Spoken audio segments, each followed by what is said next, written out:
প্রেম একটি ভয়ঙ্কর কাহিনী। নিশার আজ রাতে এক অদ্ভুত অনুভূতি হচ্ছে। শহরের পুরনো অংশে অবস্থিত ওই আবান্ডনের হোটেলটি দিনের বেলায় যেমন ভয়ঙ্কর লাগতো, রাতের অন্ধকারে তার সৌন্দর্য বাড়ছিল। বন্ধুদের সাথে মজা করার জন্য তারা সেখানে এসেছে, কিন্তু নিশার মনে হয়েছিল কিছু একটা অদ্ভুত ঘটতে চলেছে। হোটেলের গেট খুলতেই একটি ঠান্ডা বাতাস প্রবাহিত হলো। নিশা এবং তার বন্ধুদের মধ্যে হাসি ঠাট্টা চলছিল, কিন্তু নিশার নজর পড়ল এক কোণায়। এক যুবক দাঁড়িয়ে ছিল, তার চোখগুলো গভীর এবং রহস্যময়। তাকে দেখতেই নিশার মনে হলো এটা যে কেবল কবিতার চরিত্র নয়, বরং বাস্তবের সঙ্গী। তুমি এখানে কি কর? যুবকটি হঠাৎই নিশার দিকে এগিয়ে এলো। তার কণ্ঠস্বর যেন একটানা পড়া। নিশা কিছু বলল না, কিন্তু তার হৃদয় বিগড়ে গেল। যুবকটির নাম ছিল আরিফ।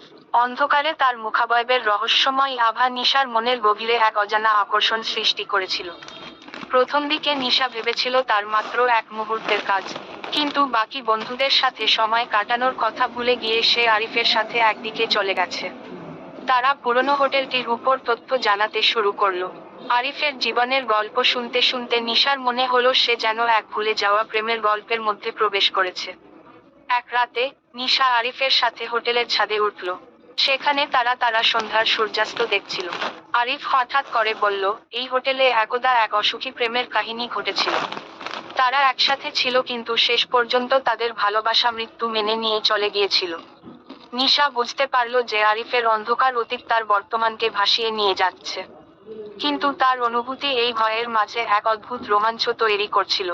এক রাতে হঠাৎ করেই আরিফের আচরণ